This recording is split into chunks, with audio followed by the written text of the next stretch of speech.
Health authorities in New South Wales are waiting on the results of genomic testing this morning as they try to track down the source of Sydney's latest mystery COVID case.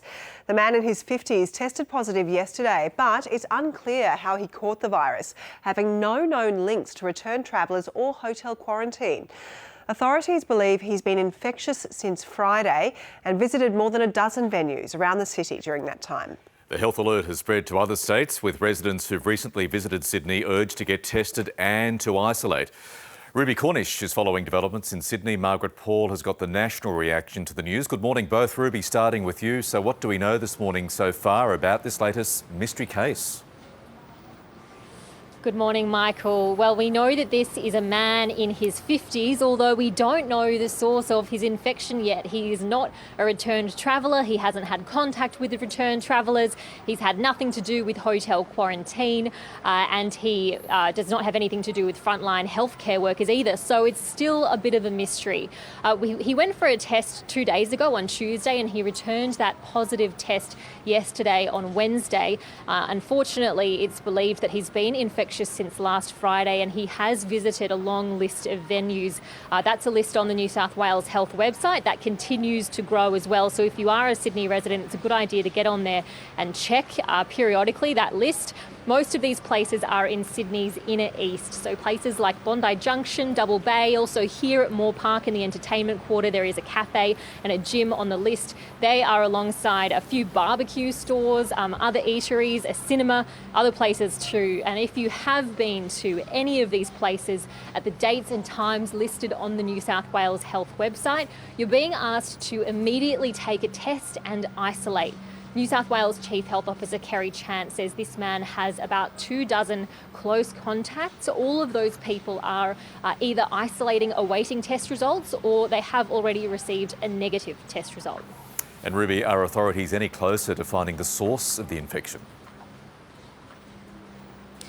Well, genomic sequencing is underway to help us get to the bottom of that, Michael. Yesterday we heard from Premier Gladys Berejiklian. Here's what she had to say about what will be done with the results of that genomic testing. I want to stress that Health is undertaking genomic testing in relation to strains that exist in our quarantine system, but also the strains that exist in the other states as he may have undertaken some travel during that time or been exposed to people in other states. So that genomic testing will give us some indication as to the strain and therefore some potential links.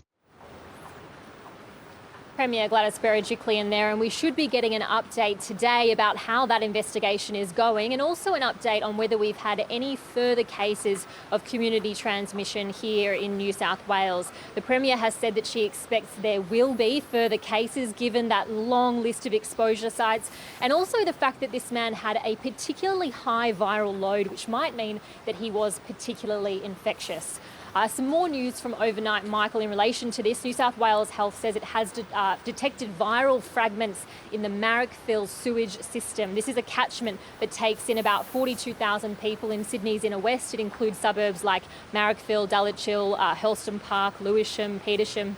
If you do live in this catchment, you're being asked to just be very vigilant in monitoring for symptoms. But really, until we have a source of the infection, we should all be very vigilant here in New South Wales. We need to be using our QR codes to check into venues to help our contact tracers out and going for a test if we have even the mildest of symptoms. We've got clinics across Sydney that have extended their opening hours for us. We have a new pop-up clinic in the eastern suburbs. So do get along and get tested if you have symptoms, because it seems like we do have the virus moving unchecked through the community at the moment. And it is at the very least, slight worry. Ruby, thank you. Margaret Paul, so states have been very quick to react to this latest case. What has been the health advice?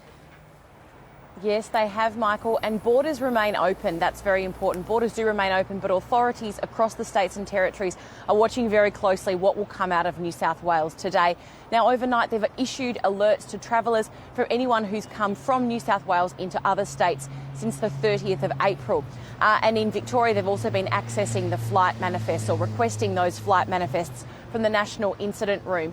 And now the alert that they've issued to travellers who've come in from New South Wales is to check that list of exposure sites that Ruby mentioned. It's on the New South Wales website there. And if you've been to one of those exposure sites and you've now travelled interstate, contact your health department in your state get a test and isolate and get a test as soon as you can. I'm here at a testing site here in Melbourne. It's very quiet. There are lots around, so it's not hard to do. But as we said, borders remain open, and it'll just be a case of watching what happens out of New South Wales today. Indeed. Margaret Paul, thank you. Ruby Cornish, thank you too.